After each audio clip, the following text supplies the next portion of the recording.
La plupart des femmes croient à tort que se faire passer en premier est un acte d'égoïsme pur.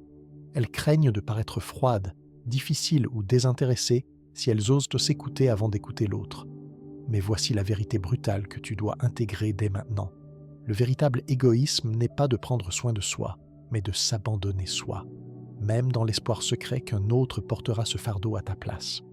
Un homme peut se sentir attiré par une multitude de femmes, mais il n'en respecte profondément qu'une seule, celle qui a l'audace de prendre sa place légitime, même si cela est inconfortable, même si cela dérange, et même si cela contredit ce à quoi il est habitué.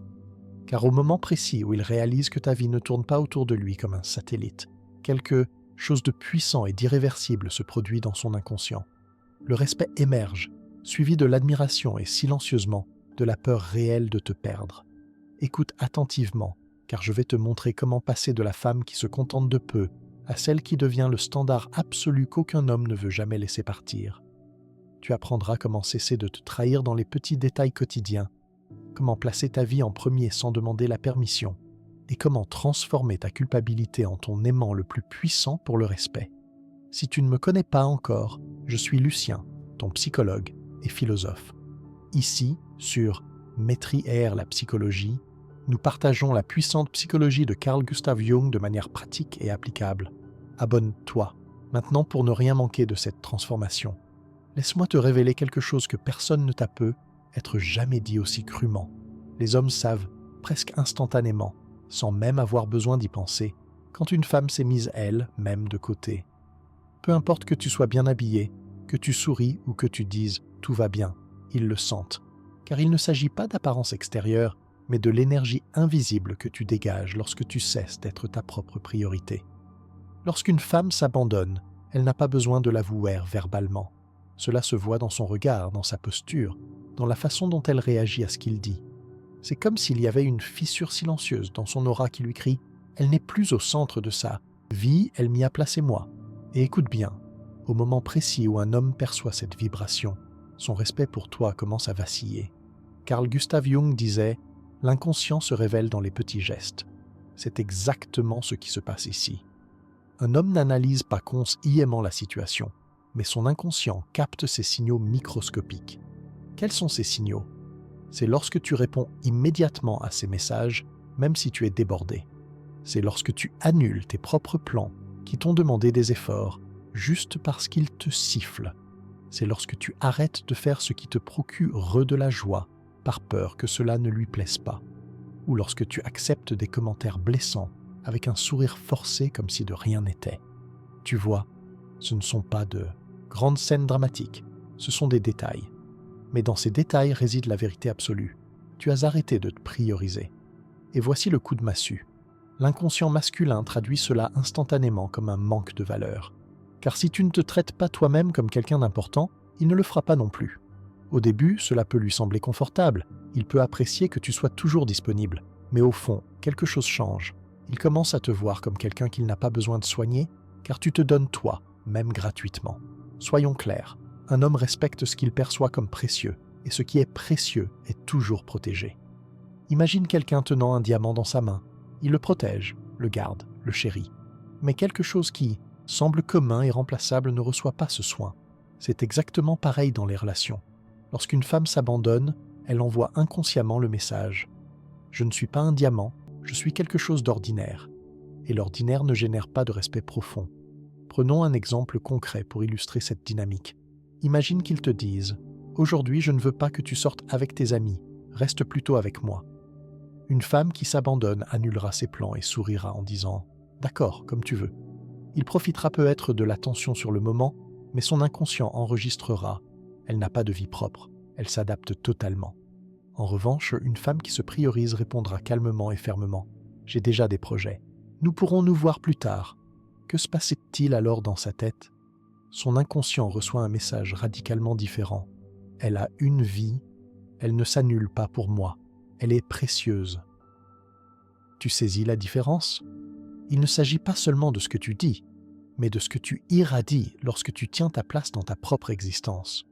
Carl Gustav Jung expliquait que chacun projette sur l'autre ce qu'il porte en lui-même. Si tu ne te priorises pas, tu projettes le manque et l'insécurité.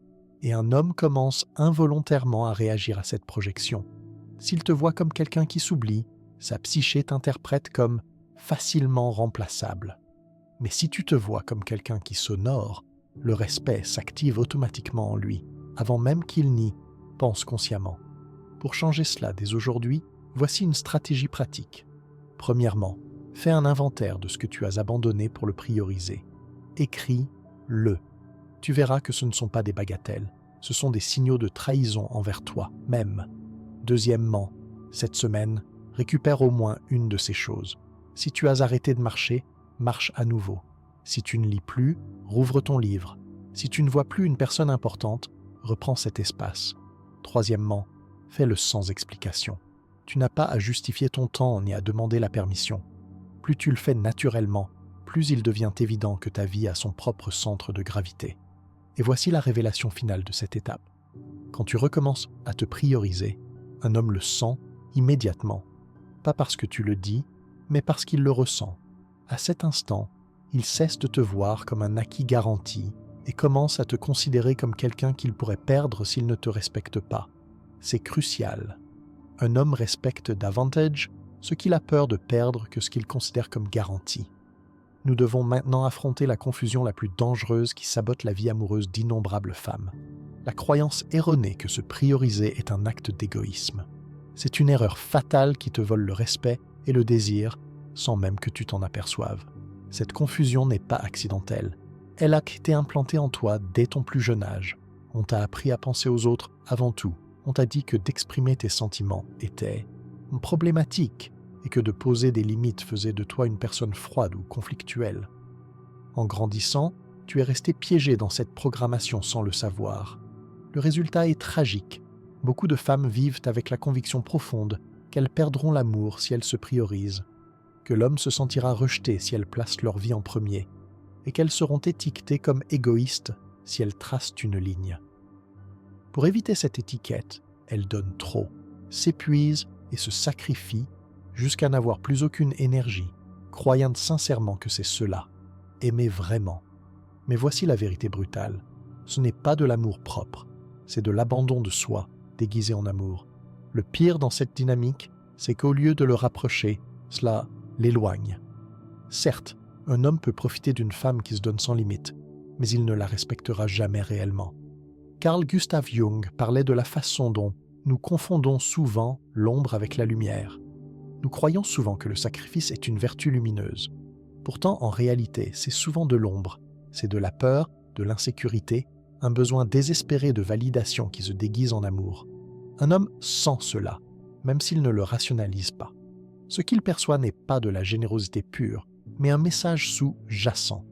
Elle ne se priorise pas parce qu'elle a peur de me perdre. Réfléchis un instant. Si toi, même tu crois être égoïste quand tu te priorises alors tu ressentiras de la culpabilité chaque fois que tu défendras ton temps, ton énergie ou ton bien-être. Et la culpabilité, c'est le poison qui détruit ta puissance. Même si tu fais la bonne action, comme prendre du temps pour toi, si tu le fais avec culpabilité et insécurité, il le percevra. Prenons des exemples concrets. Si tu acceptes une invitation alors que tu es épuisé, juste pour ne pas mal paraître. Si tu acceptes un comportement irrespectueux parce que tu penses que si tu te plains, il dira que tu exagères. Ou si tu te prives de quelque chose qui te donne de la joie, par peur qu'il te trouve égoïste. Chaque fois que tu agis ainsi, tu perds plus de respect que tu ne gagnes de points, car ta psyché irradie l'insécurité, le besoin et l'abandon de soi. Il faut graver ceci dans ton esprit. L'égoïsme et l'amour-propre peuvent les sembler opposés en surface, mais ils sont radicalement différents dans leur essence. L'égoïsme détruit car il dit « je gagne, tu perds ». L'amour-propre construit car il dit « je me respecte ». Et c'est depuis ce respect que je peux te donner le meilleur de moi-même. L'égoïsme se nourrit de l'autre. L'amour-propre se nourrit de soi-même. Jung disait « personne ne peut donner ce qu'il n'a pas intégré ». Si tu ne te priorises pas, tu ne possèdes pas d'amour-propre. Tu n'as que de la nécessité. Et depuis la nécessité, tu ne peux donner que du manque. Cela n'attire pas le respect. Cela attire la pitié, le confort ou, dans le pire des cas, l'abus. Maintenant, passons au point le plus puissant. Un homme respecte et désire une femme qui se priorise bien plus qu'une femme et qui se donne sans limite. Pourquoi? Parce que la femme qui se priorise envoie un message inconscient dévastateur. Je ne suis pas ici parce que j'ai besoin de toi. Je suis ici parce que je te choisis. Ce message le secoue car il le confronte à la vérité. Avec toi, il n'a pas le contrôle total. Voici une stratégie pratique pour briser cette confusion mentale.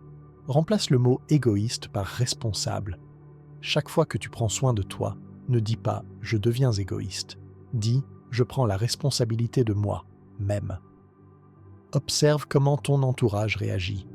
Si quelqu'un se fâche parce que tu commences à te prioriser, ce n'est pas parce que tu as tort, c'est parce que tu cesses d'être fonctionnel pour ses propres intérêts. Accomplis quotidiennement un acte d'amour, propre aussi petit soit. Il, te reposer, dire non, te faire du bien. La répétition crée l'identité. Et voici la révélation finale. Un homme ne fuit pas la femme qui se priorise. Il fuit celle qui le rend responsable de tout son bien-être. La première inspire le respect, la seconde crée de la pression. Rien n'est plus attirant, magnétique et inoubliable qu'une femme qui se priorise sans culpabilité, car sa présence dégage quelque chose que peu d'hommes trouvent, une force tranquille. Cette force le pousse à la désirer davantage, à l'admirer plus et surtout à la respecter profondément. Répète avec moi cette phrase qui résume tout. Me prioriser n'est pas de l'égoïsme, c'est de la dignité.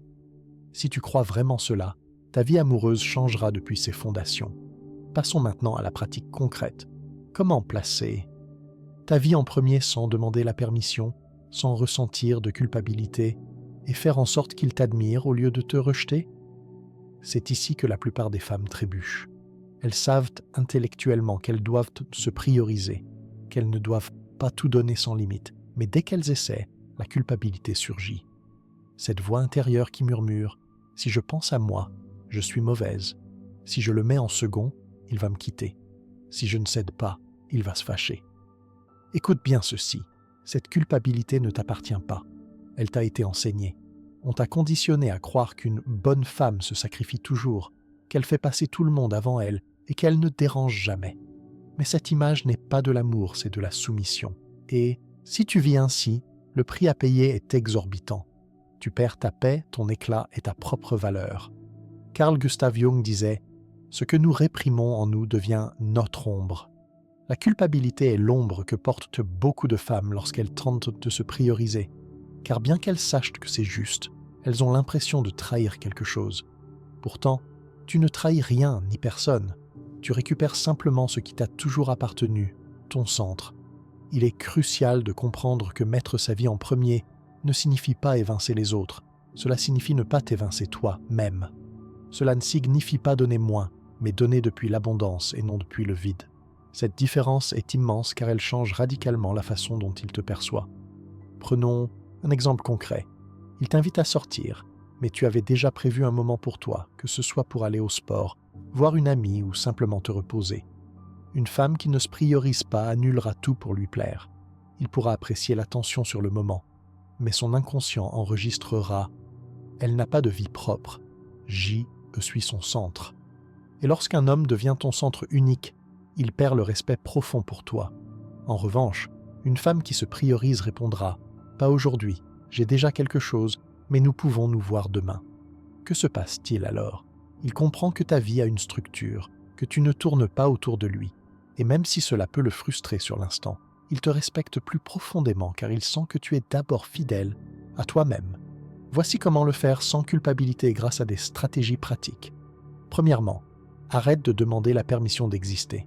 Tu n'as pas à justifier tes décisions. Si tu veux te reposer, repose-toi. Si tu veux lire, lis.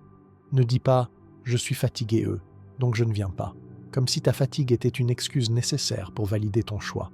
Ta décision se suffit à elle-même. Deuxièmement, remplace la culpabilité par la fierté. Chaque fois que tu priorises quelque chose qui t'appartient, au lieu de te sentir mal, dis-toi « je viens de me donner la place que je mérite ».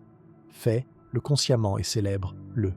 Troisièmement, parle depuis le choix et non depuis la défense. Ne dis pas « je ne peux pas parce que j'ai d'autres obligations », comme si tu étais l'esclave de ton agenda. Dis plutôt « aujourd'hui je veux faire ceci, mais demain oui ». Cette manière de s'exprimer irradie la sécurité et la valeur, pas la justification. Quatrièmement, et c'est fondamental, souviens-toi de la règle du miroir. Si tu te priorises, il le fera aussi. Si tu t'abandonnes, il normalisera cet abandon. Ton comportement est le modèle qu'il suit, même sans mots. Beaucoup de femmes pensent « si je me priorise, il va se fâcher ». Et oui, peut être au début.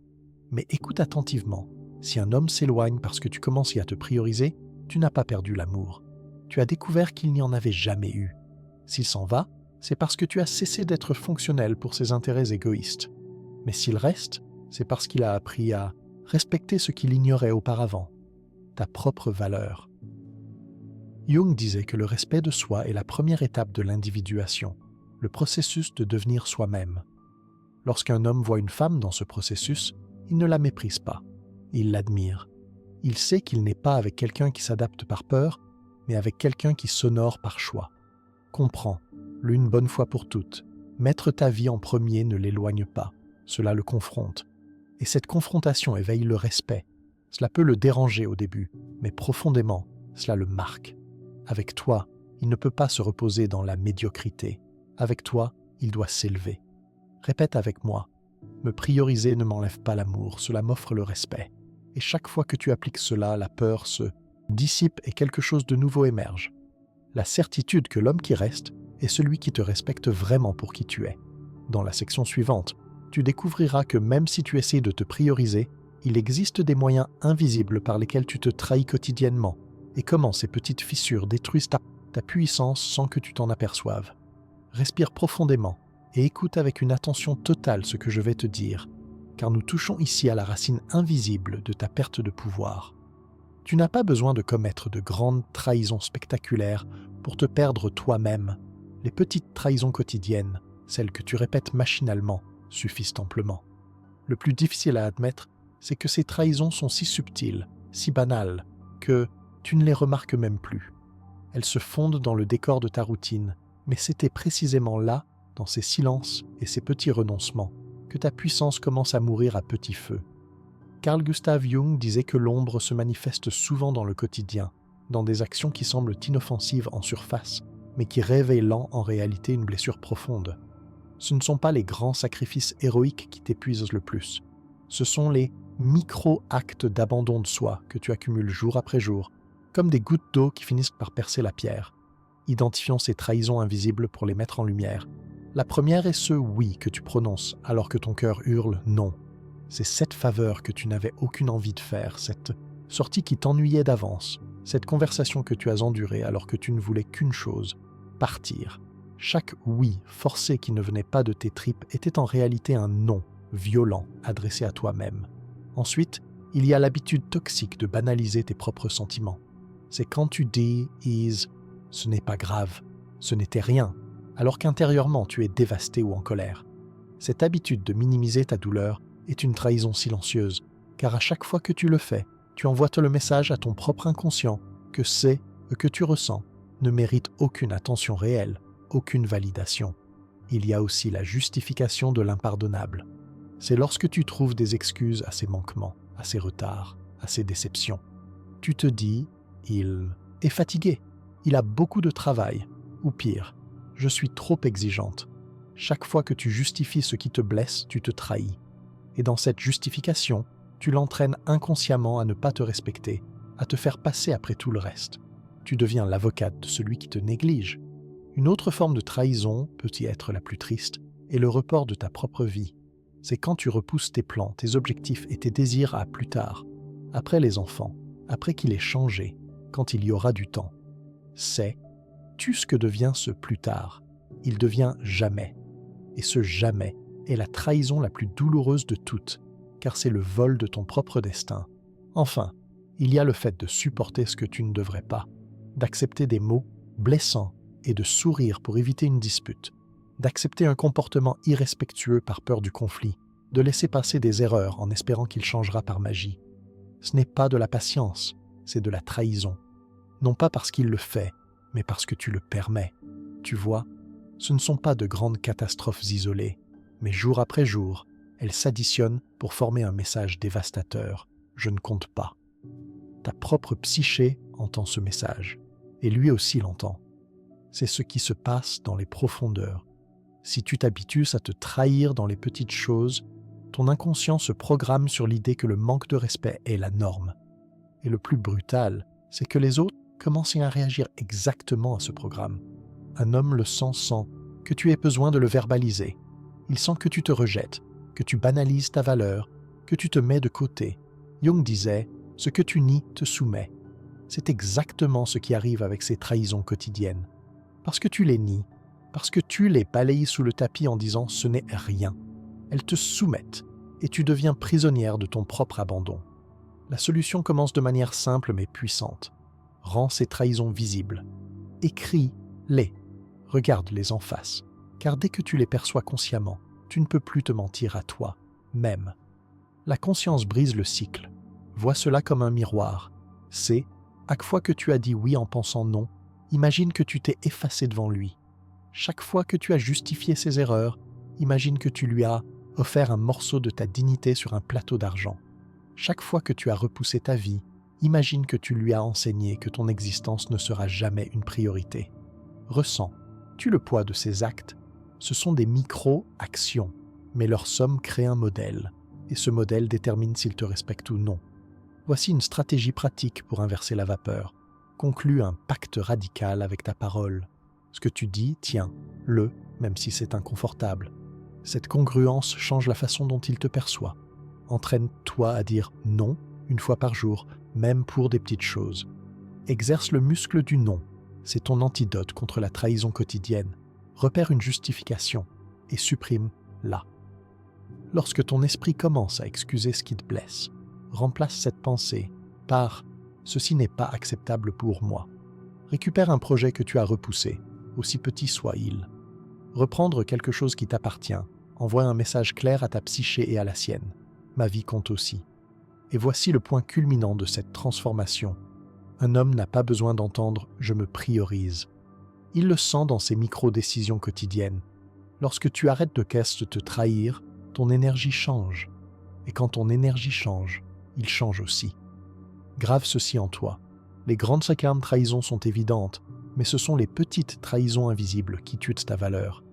Arrête de les normaliser, car ce que tu normalises devient ton destin. Dans la prochaine et dernière section, nous aborderons le résultat final le plus puissant.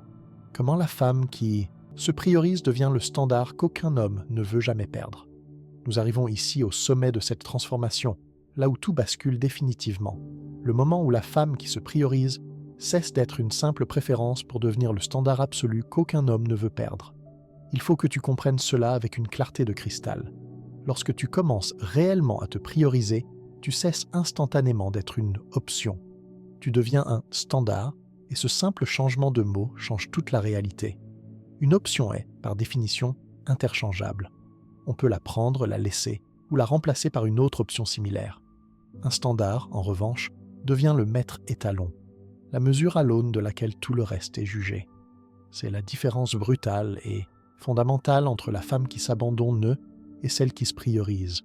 Celle qui s'abandonne reste dans la mémoire comme celle qui était toujours disponible, facile, acquise. Celle qui se priorise reste gravée comme la femme tenace qui lui a montré ce qui avait vraiment de la valeur. Pour approfondir cette dynamique, référons-nous à la sagesse de Carl Gustav Jung. Il disait « Toute rencontre significative nous transforme en archétypes intérieurs pour l'autre ». C'est exactement ce qui se produit ici. Lorsqu'une femme commence à s'honorer elle-même, lorsque sa vie ne tourne plus autour d'un homme, mais autour de son propre sens, de son bien-être et de sa dignité, elle se transforme en un archétype rare et puissant dans la conscience masculine, l'archétype de l'irremplaçable. Réfléchis y un instant. Combien de fois as-tu entendu des hommes parler d'une femme du passé en disant « Avec elle, c'était différent. Avec elle, je devais donner le meilleur de moi, même car elle n'acceptait rien de moins. » On n'oublie jamais ce genre de femme. Pourquoi ? Parce que cette femme n'était pas seulement une partenaire, elle est devenue une référence, une limite saine, une leçon vivante.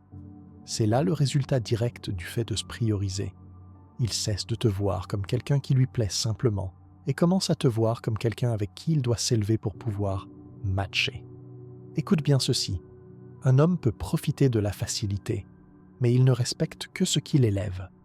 Lorsque tu te priorises, tu changes complètement le terrain de jeu. Tu ne concurrences plus les autres femmes.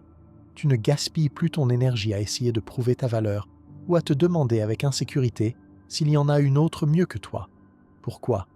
Parce que dès que tu deviens ton propre centre, il comprend, même sans mots, que personne ne peut se mesurer à toi.